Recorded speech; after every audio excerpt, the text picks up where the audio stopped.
जय जगन्नाथ। आप सबको मेरे YouTube चैनल में स्वागत है। आज मैं एक न्यू वीडियो लेके आई हूँ आपके लिए देवस्नान पूर्णिमा के ऊपर। आइए मेरे साथ जुड़िए, महाप्रभु की देवस्नान पूर्णिमा के बारे में जानिए। महाप्रभु श्री जगन्नाथ की 12 प्रमुख यात्राओं में स्नान यात्रा का विधि विशेष महत्व है। यह केवल एक धार्मिक अनुष्ठान नहीं बल्कि स्वयं महाप्रभु की दिव्य लीला है, जिसके दर्शन करने के लिए देश विदेश से लाखों श्रद्धालु श्री क्षेत्रपुरी पहुँचते हैं।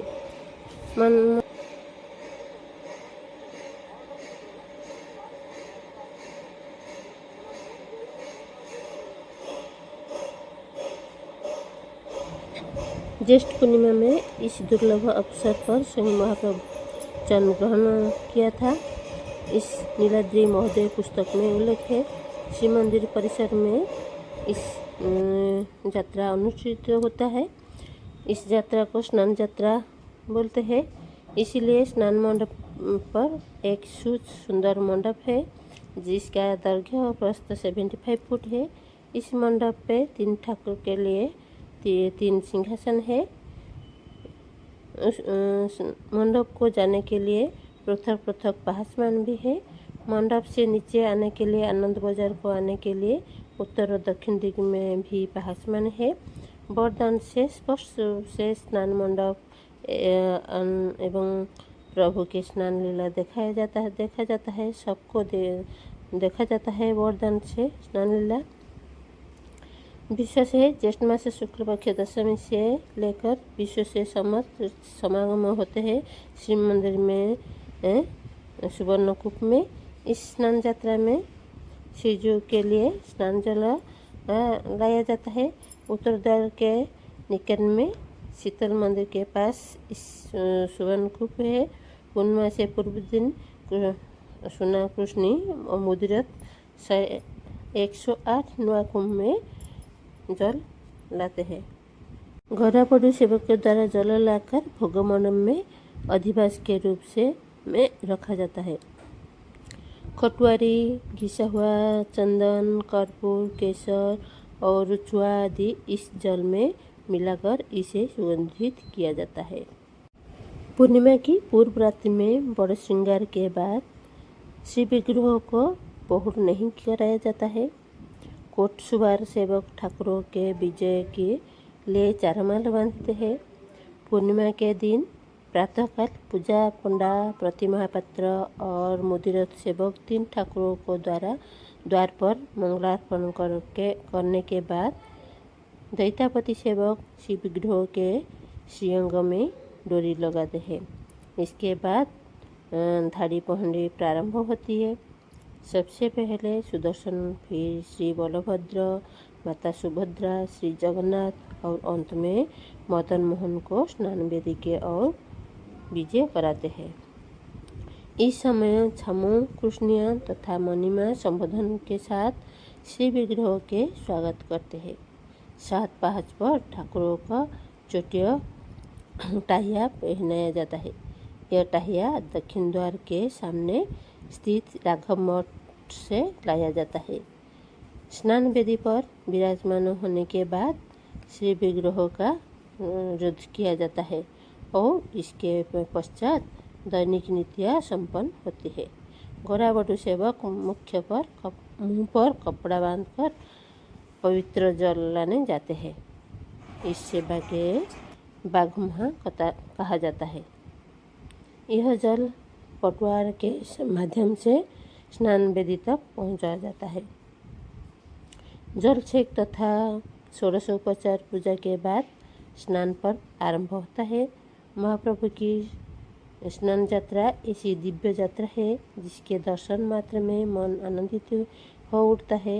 महाप्रभु की 12 प्रमुख यात्राओं में स्नान यात्रा का विशेष महत्व है। यह स्वयं महाप्रभु की दिव्य लीला है। इस स्नान यात्रा में चतुर्धा मूर्ति को 108 कलश सुगंधित जलों से महाभिषेक किया जाता है।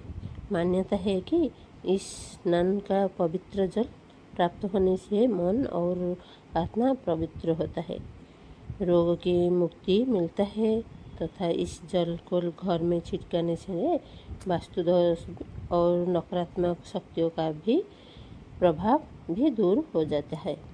स्नान के समय श्री जगन्नाथ को 35 कलश, श्री बलभद्र को 33 कलश, माता सुभद्रा को 22 कलश तथा सुदर्शन को 18 कलश जल अर्पित किया जाता है। सबके बाद गजानन बेश की तैयार आरंभ होती है। एक भव्य शोभा यात्रा के माध्यम से हाथी बेश की सामग्री लाई जाती है। श्री बलभद्र के लिए सामग्री गोपाल वल्लभ मठ से तथा माता सुभद्रा को श्री जगन्नाथ के लिए राघवदास मठ से लाया जाता है। उन्हीं सामग्री में से भगवान का दिया हाथी बेश तैयार किया जाता है। महाप्रभु श्री जगन्नाथ की बराह प्रमुख। इसके पश्चात गजपति महाराज दिव्यसिंह देव राजसी बेश में पधार कर परंपरा के अनुसार पूजा करते हैं। तीन जीव को आरती करते हैं, चामर करते हैं, बिचना लगी भी करते हैं। उसके बाद छेरा पहरा करते हैं और महाप्रभु के सामने समग्र जगत के लिए कल्याण की प्रार्थना भी करते हैं।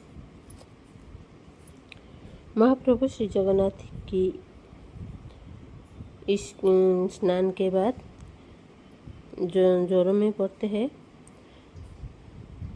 इस स्नान के बाद स्नान यात्रा के बाद महाप्रभु भक्तों के कल्याण हेतु अनवसर लीला करते हैं।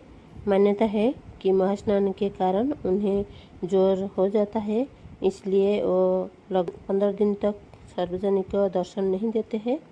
प्रभु 15 दिन के लिए अनुसार घर में रहते हैं। प्रथम दिन सुना, चिता, राहु रेखा सब कढ़ा जाए। थर्ड दिन जो उदा वस्त्र भी कढ़ा जाए। चतुर्थ दिन फोर्थ डे श्रीअंग को वो जो कपड़ा ओदा हो जाता है ना, उसको कढ़ा जाता है। फिफ्थ डे ओडिया मठ से जो फूलों तेल आता है महाप्रभु को लागी होता है। षष्ठी, सप्तमी, अष्टमी एवं नवमी के दिन ओशो की लेप होता है। दशमी के दिन वैद्यराज के घर से दशमला आता है। एकादश के दिन सर्वांग लागी होता है। द्वादश के दिन प्रभु के आरोग्य खबर दैत्यापति ने राजप्रसाद के सहित राजनगर को खबर देते हैं। इसी तरह 15 दिन के बाद प्रभु श्री जगन्नाथ अनुसार गृह से निकलते हैं। इसके बाद रथ यात्रा के लिए नवजौवन दर्शन होता है और रथ यात्रा होता है। ऐसे ही महाप्रभु का लीला होता है। महाप्रभु श्री जगन्नाथ की यह दिव्य यात्रा हमें भक्ति, सेवा और समर्पण का संदेश देती है। यह आपको यह जानकारी अच्छी लगी है तो वीडियो को लाइक करें, शेयर करें और हमारे चैनल को सब्सक्राइब करना ना भूलें। ऐसे ही वीडियो देखने के लिए कमेंट करें। फिर मिलेंगे दूसरी नया वीडियो में। मेरा हिंदी जो भूल होता है माफ़ कर देना। जो भूल हो गई है तो मुझे माफ़ कर देना। फिर मिलते हैं दूसरी वीडियो में। जय जगन्नाथ।